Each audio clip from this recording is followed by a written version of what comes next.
नमस्कार प्यारे विद्यार्थियों, आज हम नया टॉपिक लेने जा रहे हैं। कल तक का जो लेसन था वो हमने त्रिकोणमितीय अनुपात को पूरा किया। त्रिकोणमितीय अनुपात पर हमने काफ़ी सारे क्लासें ली, हमने ऑनलाइन क्लास हैं। आज हम नया टॉपिक लेने जा रहे हैं जिसका नाम है समानांतर श्रेणी। देखो, श्रेणियाँ तीन प्रकार की होती है। एक समानांतर है, एक समानांतर, दूसरी होती है हरात्मक श्रेणी, हरात्मक और गुणोत्तर श्रेणी। तीन प्रकार की श्रेणियाँ होती है। आपके सिलेबस के अंदर मात्र एक ही श्रेणी है, वो है समानांतर श्रेणी, जिसको हम लेंगे, और हरात्मक एवं गुणोत्तर श्रेणी का हम प्रयोग नहीं करेंगे क्योंकि आपके सिलेबस के अंदर नहीं है। तो मैं इसको अभी मिटा रहा हूँ। देखो, समानांतर श्रेणी क्या होती है। समानांतर श्रेणी वो देखिए, इस समानांतर श्रेणी को मैं समानांतर को दो भागों में विभाजित करूं, दो टुकड़ों में बांटूं, तो क्या आ रहा है, समान अंतर, समानांतर, समान धन अंतर, यानी समान अंतर वाली श्रेणी के संख्याओं का ऐसा समूह जिसमें पहला पद तो निश्चित रहता है, एक पहला पद को छोड़ दो, बाकी का पद किसी समान संख्या या स्थिर संख्या को जोड़ने घटाने पर प्राप्त होने वाली संख्या समानांतर श्रेणी होती है। जैसे कि मैं पहला पद तो कोई भी ले लूं, जैसे 5 ले लिया, अब आने वाला पद जो होगा उसमें समान संख्या की जोड़ बाकी होगी, चाहे वो जोड़ो या फिर घटाओ। मैं 4 जोड़ दूं, 4 जोड़ूंगा तो 9 होगा, फिर 4 जोड़ूंगा तो 13 होगा, फिर 4 जोड़ूंगा तो 17 होगा, फिर 4 जोड़ूंगा तो 21 होगा। इस प्रकार से 5 4 9, 9 4 13, 13 4 17, 17 4 21, ऐसे ही श्रेणी बढ़ती जा रही है। जैसे मान लो यह बढ़ती बढ़ते आपके पहुंच गई 45 तक, मान लो ये बढ़ते बढ़ते 45 तक पहुंच जाती है, तो ये एक समान अंतर। देखो, श्रेणी में क्या हुआ, क्या इस श्रेणी के सभी पदों के मध्य का जो अंतर है, मध्य की जो दूरी है, मध्य की जो डिस्टेंस है, वो हमेशा बराबर रह रहा है, और ऐसी श्रेणी को हम कहते हैं समानांतर श्रेणी। देखो, इनके मध्य का अंतर कितने का है, 4 का, इनके मध्य का अंतर 4 का है, इनके मध्य का अंतर 4 का है, इनके मध्य का अंतर 4 का, बाकी वाले सभी पदों के मध्य का अंतर सदैव 4 का ही रहेगा, इसलिए इसको हम कहते हैं समानांतर श्रेणी। अब देखिए, इस समानांतर श्रेणी के अंदर ये जो संख्याओं का समूह हुआ, इस संख्याओं के समूह को कहते हैं समानांतर श्रेणी। इसको एपी से प्रदर्शित करते हैं, अर्थमेटिक प्रोग्रेशन। अर्थमेटिक प्रोग्रेशन जो होता है उसे हम समानांतर श्रेणी कहते हैं, जैसे कि सामने दिया गया। इसमें क्या होगा, इस समानांतर श्रेणी में जो पहला पद होता है इसे कहते हैं प्रथम पद। इस पहले पद को क्या कहा जाएगा, प्रथम पद कहा जाएगा, जिसको ए या A1 से प्रदर्शित किया जाता है। ए या A1 से प्रदर्शित किया जाएगा, जो पहला पद होगा उसको। और जो अंतिम है, लास्ट वाला जो पद है, उस लास्ट वाले पद को अंतिम पद कहा जाता है, अंतिम पद कहा जाता है, और अंतिम पद को AN से प्रदर्शित करते हैं। जैसे यहाँ से शुरू हुआ और यहाँ खत्म हो रहा है, तो इसके बीच में कितने पद है, जैसे कितने पद है, यहाँ से मैं इनके बीच में देख लेता हूँ कि 1 2 3 4 5। अब आगे क्या होगा, 25 आएगा, फिर 29 आएगा, फिर 33 आएगा, 33 के बाद आएगा 37 के बाद 41, फिर 45, ये होगा। तो देखो, इस श्रेणी में कितने पद हुए, 1 2 3 4 5 6 7 8 9 10 11 पद हुए। तो पदों की संख्या जो होगी, 11 पद है, वो पदों की संख्या कहलाती है, और पदों की संख्या को हम n से प्रदर्शित करते हैं। तो यहाँ n यानी अंतिम पद या जो पद होगा वो पदों की संख्या होगी, तो अंतिम में पद को an से, और इनके मध्य का जो अंतर चल रहा है, अंतर हमेशा कैसे ज्ञात करते हैं कि देखो, प्रथम पद को A1, दूसरे पद को A2, तीसरे पद को A3, चौथे पद को A4, पांचवें पद को A5, ऐसे अंतिम पद को AN कहा गया है। यहाँ 2 यानी दूसरा पद है, 5 यानी पांचवा पद है, n यानी nवां पद है, कोई भी हो सकता है। जैसे यहाँ अंतिम पद मान लो 11 पद है, तो 11वां पद होगा 11। और अब देखिए इनके मध्य की दूरी, जैसे मैं कहूँ कि A2 में से A1 घटाएं तो क्या आएगा, A3 में से A2 घटाए तो क्या आएगा, A4 में से A3 घटाए तो क्या आएगा।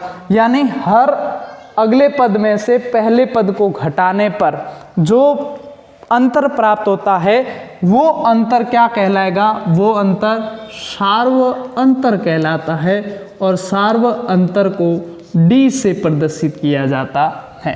यानी इनके मध्य का जो अंतर है उस अंतर को हम किससे प्रदर्शित करेंगे, हम D से प्रदर्शित करेंगे, जिसको कहते हैं सार्व अंतर। सार्व अंतर A2 में से A1 घटाओ, A3 में से A2 घटाओ, A4 में से A3 घटाओ और A5 में से A4 घटाओ, A6 में से A5 घटाओ, A7 में से A6 घटाओ।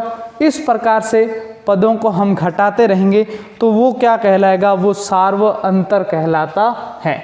तो इसमें पदों की संख्या देखो, एक समानांतर श्रेणी को हम समझते हैं। पहला पद होगा उसे प्रथम पद A1 कहते हैं, दूसरे पद को A2 कहते हैं, तीसरे पद को A3, चौथे को A4, पांचवें को A5 और अंतिम पद को AN से प्रदर्शित किया जाता है, जिसे अंतिम वा पद कहते हैं। पदों की संख्या यानी श्रेणी के अंदर कितने पद है उसको पदों की संख्या कहते हैं, जिसको n से प्रदर्शित किया जाता है। और अगले पद में से पहले पद को जब भी घटाया जाएगा उनके मध्य का अंतर जो होगा, जो समानांतर श्रेणी में सदैव समान रहता है, जिसको सार्व अंतर कहते हैं और सार्व अंतर को D से प्रदर्शित किया जाता है, जिसे सार्व अंतर कहते हैं। अब देखो समानांतर श्रेणी के पदों को कैसे लिखा जाता है वो ध्यान दीजिए। समानांतर श्रेणी के पदों को कैसे लिखेंगे, यदि समानांतर श्रेणी में 3 पद हैं, यदि समानांतर श्रेणी में 3 पद है तो उसको सदैव ऐसे लिखेंगे A-D, A और A+D। देखो इसमें अंतर यानी दूसरे में से पहला पद घटाएं, तीसरे में से दूसरा पद घटाएं, तब अंतर समान रहेगा। देखो A है, ये दूसरा पद है A, इसमें से मैं पहला पद घटा देता हूँ, पहला पद क्या है A-D है, ये घटाएंगे तो देखो A प्लस माइनस क्या होगा माइनस A और माइनस माइनस प्लस D, तो A से A कट गया, इसका सार्व अंतर कितना रह गया, D रह गया।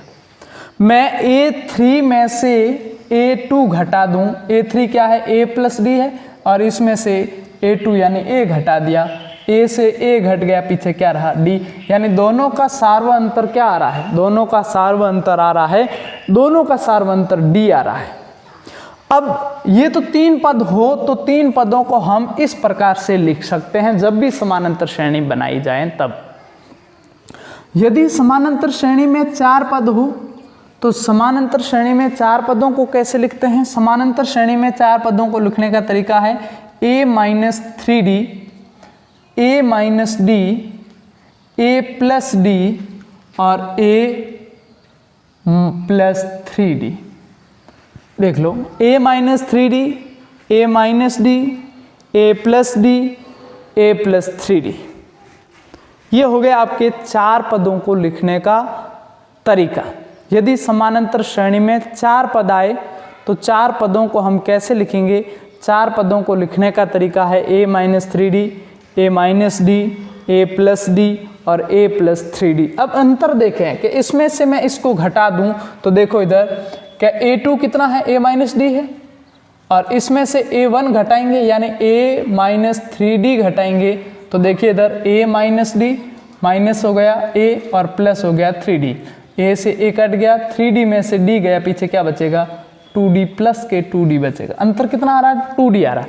यदि मैं इसमें से ये घटा दूं A+D में से, यहाँ पर देखिए A+D है, उसमें से मैं क्या घटा दूं A2 का मान यानी A-D को घटाएं तो क्या होगा A+D माइनस A और माइनस माइनस हो गया प्लस D, A से कट गया D कितने हो गए 2D। यानी अंतर देखिए यहाँ पर भी 2D आ रहा है और यहाँ पर भी 2D आ रहा है, यानी अंतर समान है, तो इसको हम समानांतर श्रेणी कहते हैं।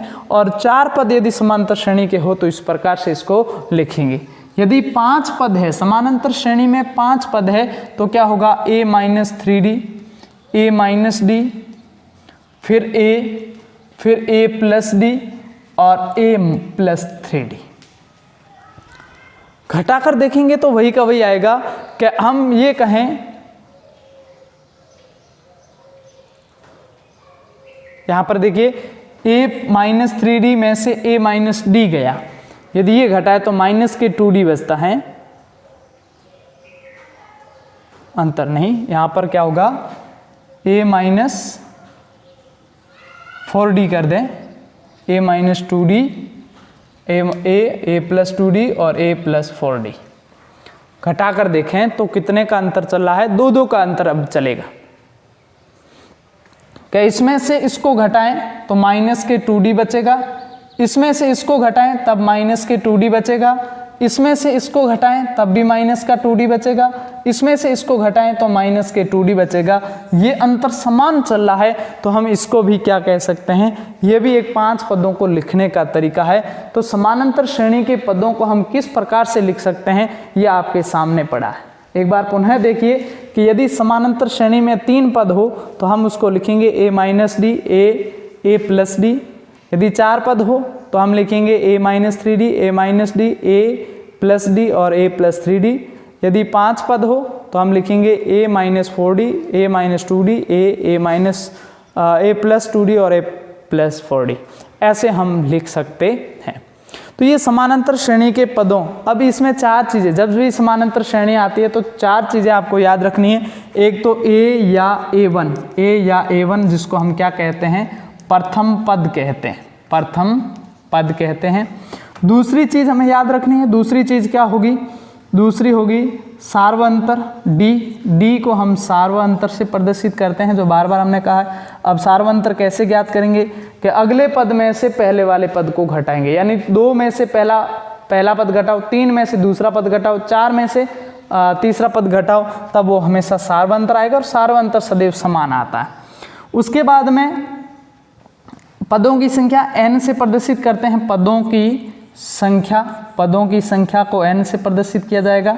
और फिर an अंतिमवा जो पद होगा जिसको हम an से प्रदर्शित करेंगे, जिसे अंतिमवा पद कहते हैं, अंतिम पद an से प्रदर्शित करेंगे। अब देखिए इधर कि अब हम बात करें कि यदि मैं ये कहूँ कि किसी समानांतर श्रेणी का पहला पद 5 और सार्वअंतर -2 है तो समानांतर श्रेणी ज्ञात करो। अब ये कहा कि एक समानांतर श्रेणी का पहला पद आपको दे दिया, जैसे 5 दे दिया, और उसका सार्वअंतर दे दिया, सार्वअंतर दिया आपको -2, तो वो समानांतर श्रेणी ज्ञात करनी है। देखो समानांतर श्रेणी कैसे ज्ञात करेंगे, पहला पद तो है 5, अब दूसरा पद कैसे ज्ञात करेंगे, पहले पद में से यानी a में से d को जोड़ेंगे। तो a क्या है 5 और d क्या है -2। अगला पद कैसे ज्ञात करेंगे, अब कोई भी पद ज्ञात करना है उसका तरीका देखो कि आपको मान लीजिए कि 5वां पद ज्ञात करना है, तो कैसे ज्ञात करेंगे, 5वां पद ज्ञात करने का सूत्र है a+4d। यदि आपको 10वां पद ज्ञात करना है तो क्या लिखेंगे a+9d। यदि आपको 100वां पद ज्ञात करना है तो आप लिखेंगे a+99d।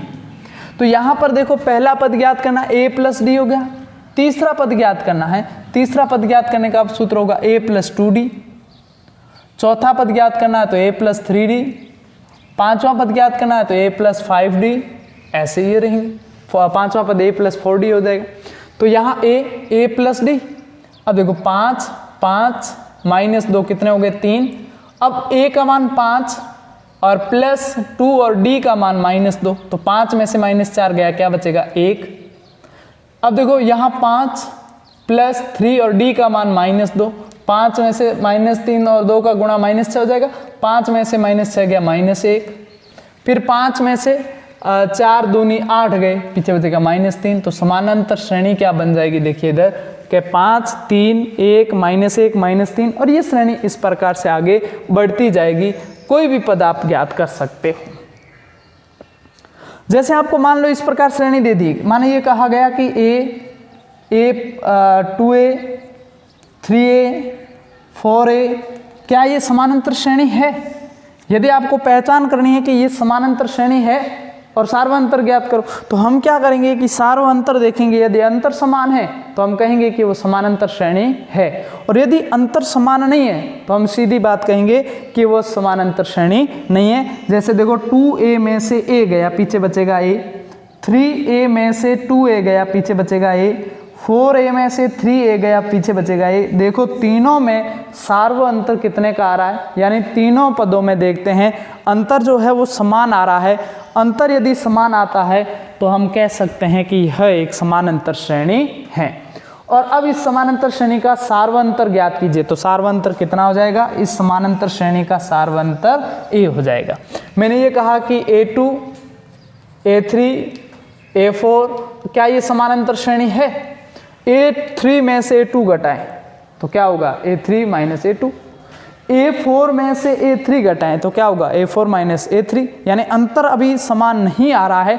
ऐसी स्थिति में हम कहेंगे कि यह AP नहीं है, यह जो AP है वो नहीं है, यानी समानांतर श्रेणी नहीं है। इस प्रकार से समानांतर श्रेणी की पहचान कर सकते हैं। अब कोई समानांतर श्रेणी आपको दे दी जाए, जैसे मान लो समानांतर श्रेणी ये दे दी आपको, ये कहा गया एक है 4, फिर 7, फिर 10, फिर 13, इस श्रेणी के 4 अगले पद ज्ञात करो या 3 अगले पद ज्ञात करो। तो आगे के पद हम ज्ञात कर सकते। कैसे ज्ञात करेंगे कि जो पद आगे 4 पद दिए गए, जैसे 5वां पद ज्ञात करना है तो हम करेंगे a + 4d, 6ठा पद ज्ञात करना है तो a + 5d, 7वां पद ज्ञात करना है तो a + 6d। लेकिन इसमें d और a आना चाहिए। तो a तो हमें दिया गया है, प्रथम पद कितना दे रखा है 4, अब d आना चाहिए। d होता है सार्वंतर, यानी 7 में से 4 गया, क्या 3 बच जाएंगे, d आ गया। अब हमें जैसे 5वां पद ज्ञात करना, तो 5वां पद ज्ञात करने का सूत्र a + 4d, a का मान 4 + 4, d का मान 3, 4 × 12, 12 और 4 कितने हो गए 16। तो अगला पद क्या हो जाएगा, 12 और 4 16 हो गए। तो ये हो गया 16। अब अगला पद ज्ञात करना है तो 5वां पद ज्ञात करना है, 6ठा पद ज्ञात करना है तो a + 5d होगा। तो a का मान 4 + 5 और d का मान 3, 5 × 3 15 और 4 19। तो अगला पद क्या हो जाएगा 19। अगला पद ज्ञात करेंगे तो हो जाएगा 22। इस प्रकार से हम समानांतर श्रेणी के अगले पद भी ज्ञात कर सकते हैं। तो हम पहली बात क्या करेंगे कि यदि आपको समानांतर श्रेणी दी गई तो उसकी पहचान करना कि समानांतर श्रेणी है या नहीं। इसकी पहचान करने के लिए हम क्या करेंगे, दूसरे पद में से पहला पद, तीसरे पद में से दूसरा पद, चौथे पद में से तीसरा पद, 5वें पद में से चौथा पद, 6ठे पद में से 5वां पद ज्ञात करेंगे, घटाएंगे और घटाने पर यदि अंतर समान रहता है तो उसे हम समानांतर श्रेणी कहते हैं। यदि अंतर समान नहीं होता है तो हम उसे समानांतर श्रेणी नहीं कहेंगे। और दूसरी चीज क्या, उसमें सार्वंतर ज्ञात करना है तो दूसरे में से पहला पद घटा दो, सार्वंतर आ जाएगा। यदि अगले पद ज्ञात करने हैं तो अगले पद ज्ञात करने के लिए हम कोई भी पद ज्ञात करने के लिए हम, जैसे हमें 7वां पद ज्ञात करना तो a + 6d लगाएंगे, 10वां पद ज्ञात करना तो a + 9d लगाएंगे, 18वां पद ज्ञात करना तो a + 17d लगा देते हैं। तो उससे हमें प्राप्त हो जाता है जिसमें a और d, a प्रथम पद, n पदों की संख्या, an अंतिम पद और d सार्वंतर होता है। ये 4 चीज़ें ज्ञात करनी है। और समानांतर श्रेणी में 3 पद हो तो इसको ऐसे, 4 पद हो तो यूं और 5 पद हो तो आप इस प्रकार से लिख सकते हैं। अब हम अगली क्लास में क्या ज्ञात करेंगे कि एक समानांतर श्रेणी में प्रथम पद कैसे ज्ञात किया जाता है। यदि प्रथम पद, कभी कभार प्रथम पद ज्ञात करना पड़ सकता है, सार्वंतर ज्ञात करना हो तो कैसे ज्ञात करेंगे, और अंतिम पद ज्ञात करना है तो कैसे ज्ञात करेंगे, यदि पदों की संख्या ज्ञात करना है तो कैसे ज्ञात करेंगे। एक सूत्र लेंगे और उस सूत्र द्वारा उस प्रश्न को हल करेंगे। एक ही प्रश्न के अलग अलग मान, यानी चारों में से कोई एक ज्ञात करना हो तो हम कैसे ज्ञात करते हैं, वो अगले लेसन के अंदर पढ़ेंगे। आज के लेसन में ही इतना ही। अच्छे से इसको पढ़िए, देखिए, इसको एक बार पुनः देखें, समानांतर श्रेणी को समझे। जिसमें अंतर समान रहता है उसे समानांतर श्रेणी कहते हैं। और श्रेणी के 2 और वीडियो में बनाकर इस लेसन को पूरा करूंगा। तो कल के वीडियो में हम आगे इस समानांतर श्रेणी के कोई एक पद ज्ञात करना हो तो कैसे ज्ञात करेंगे वो पढ़ेंगे। तब तक धन्यवाद। जय हिंद।